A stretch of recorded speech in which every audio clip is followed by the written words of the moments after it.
Hi viewers, welcome to Kammativindu. ఈ వీడియోలో beetroot fry ఎలా తయారు చేసుకోవాలో చూద్దాం. కర్రీతో పని లేకుండా రైస్లోకి బీట్రూట్తోనే తినగలిగేలాగా ఎలా తయారు చేసుకోవాలో చూద్దామండి. ముందుగా ఈ రెసిపీ ప్రిపరేషన్ కోసం 1/2 కిలో వరకు బీట్రూట్ని పైన ఉన్నటువంటి తొక్క తీసి పక్కన పెట్టుకోవాలి. అలాగే పెద్ద హోల్స్ ఉన్నటువంటి తురుము గొట్టం తీసుకోవాలండి. చేతికి కొద్దిగా ఆయిల్ అప్లై చేసుకున్నాం అనుకోండి, బీట్రూట్ని కట్ చేసేటప్పుడు కానీ తురిమేటప్పుడు ఇలా రెసిపీస్ చేస్తూ ఉంటాం కదండి, అప్పుడు చేతికి మరక అలానే అంటుకుపోతుంది.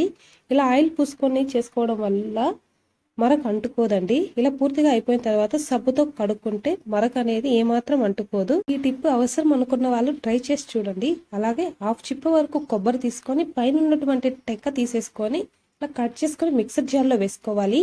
ఇందులోనే 3 గ్రీన్ చిల్లీ, 7-8 వెల్లుల్లిపాయలు కూడా వేసుకొని బరగ్గా గ్రైండ్ చేసుకోవాలండి. ఇప్పుడు స్టవ్ ఆన్ చేసుకొని ఆయిల్ వేసుకోవాలి. అందులో 1/2 టేబుల్ స్పూన్ ఆవాలు, 1/2 టేబుల్ స్పూన్ జీలకర్ర, 3 టేబుల్ స్పూన్ల వరకు పెసరపప్పు వేసుకోవాలండి. పెసరపప్పు వేసుకోవడం వల్ల శరీరానికి చలువ చేస్తుంది. బీట్రూట్ వేడి కాబట్టి ఇందులోని మీడియం సైజ్ ఆనియన్ని సన్నగా కట్ చేసుకొని వేసుకోవాలండి.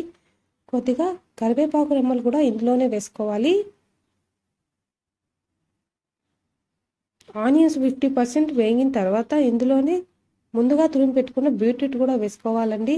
వీటన్నిటిని చక్కగా ఒకసారి కలుపుకోవాలండి.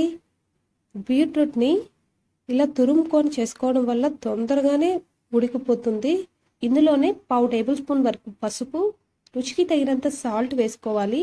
అలాగే 2 గుప్పెళ్ళు ఇలా వాటర్ చల్లుకోవాలండి. ఆ తర్వాత ఒకసారి చక్కగా వీటన్నిటిని కలుపుకోవాలి. ఇప్పుడు స్టవ్ని లో ఫ్లేమ్లో ఉంచుకొని వీటిని మూత పెట్టుకొని ఒక 5 నిమిషాల పాటు ఉడికించుకోవాలండి. 5 నిమిషాల వరకే చాలు, ఉడికిపోతుంది. అంతకంటే ఎక్కువ ఉడకబెడితే మెత్తగా అయిపోతుందండి. ఆ తర్వాత ఇలా చెక్ చేసుకోండి, వాటర్ కూడా ఉండదు, ఎవాపరేట్ అయిపోయి ఉంటుంది. ఇందులోనే మనం ముందుగా మిక్సీ పట్టి పెట్టుకున్న కొబ్బరి మిశ్రమాన్ని కూడా వేసుకొని కొబ్బరి అలాగే బీట్రూట్ 2 కలిసేలాగా చక్కగా కలుపుకోవాలి. అంతే అండి, స్టవ్ ఆఫ్ చేసుకొని వేడివేడిగా సర్వ్ చేసుకోవడమే. మీకు ఈ వీడియో నచ్చినట్లయితే మీరు కూడా ఒకసారి తప్పకుండా ట్రై చేయండి. చాలా బాగుంటుంది కొబ్బరి బీట్రూట్ కాంబినేషన్.